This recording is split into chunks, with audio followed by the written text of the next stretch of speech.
All right, everybody, welcome back. Ready for another deep dive? Always ready to dive in. Okay, so this time we're heading east. East is good. We're going to Japan. Excellent choice. Yeah, so we've got these incredible travel journal entries. Um, Basically a travel log, and it's just, Oh, wow. it's amazing. Travelogues are the best. It's like the perfect way to experience another culture. Totally. Through someone else's eyes. Exactly. Yeah. Yeah, and this one's especially vivid. You can practically taste the ramen. Okay, now you're making me hungry. Right. Yeah. So this journey starts in Osaka, which is known for its vibrant street life. Osaka. Yeah, it's a total whirlwind of a city. Right. And it's interesting because the journal entries kind of highlight that contrast. You have this modern metropolis, but then you see these glimpses of tradition everywhere you look. It's like that push and pull, you know, between the Yeah. gold and the new. That's what makes Japan so fascinating. Yeah, absolutely. So Yeah. did the traveler mention anything about experiencing that firsthand?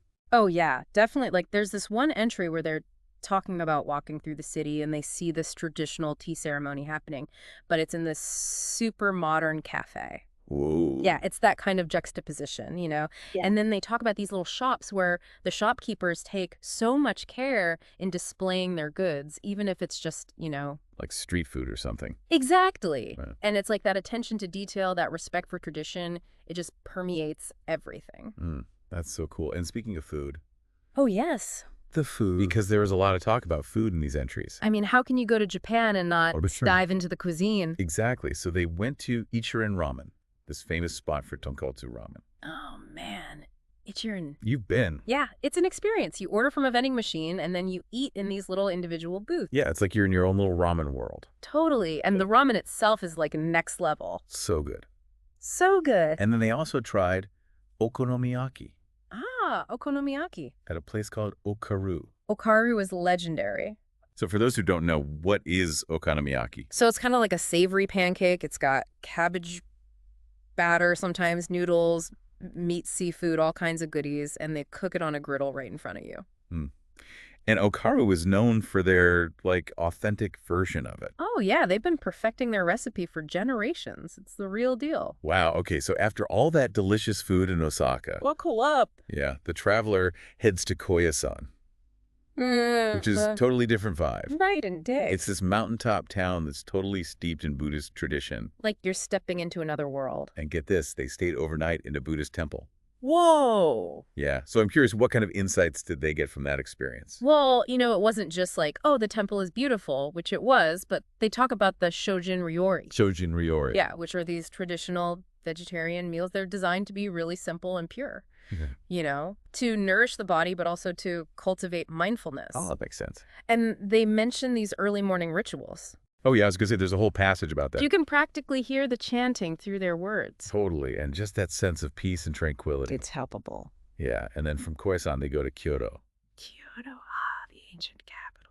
It's like stepping back in time, right? Absolutely. They were blown away by the Arashiyama bamboo grove. Have you ever seen pictures of that? Yeah, it's like that. It's magical. These towering bamboo stalks swaying in the breeze. And they were lucky enough to be there during the fall, so they got to see all the vibrant autumn foliage. Yeah, the colors must have been incredible. I know. And they talk about visiting Tenryuji Temple and its gardens. Tenryuji. Yeah, the gardens there are masterpieces. And it made them think about how much care the Japanese people take in cultivating nature, Yeah. It's like that same attention to detail they saw in Osaka, but on a grander scale. It's about harmony, that Yeah. connection between humans and nature. Yeah, and then, of course, the journey continues to Tokyo. Ah, Tokyo, the city that never sleeps. Right. And there's this noticeable shift in the traveler's curiosity. How so? Well, they start asking about Shibuya and Harajuku, which are known for their, fashion and youth culture. The cutting edge of Japanese pop culture. Exactly. And I think that shows how their experience, starting with the more traditional aspects in Osaka and Koyasan, it kind of opened them up to exploring these more modern sides of Japan. Yeah, it's like they're getting the full spectrum of Japanese culture. And Tokyo definitely throws you headfirst into that modern world.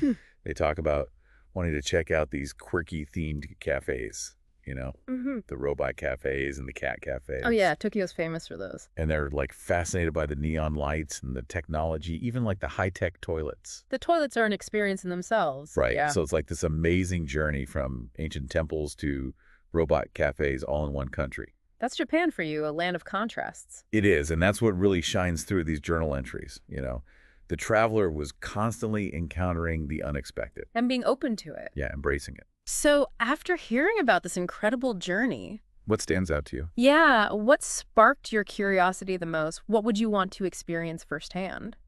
And I guess thinking about your own travel experiences. Have you ever felt that same sense of wonder? Where a place just challenges your preconceived notions about it? That's something to think about, for sure. Definitely. Until next time, keep exploring. And keep those journals handy. You never know where we'll dive next. True that. See you later. Bye, everyone.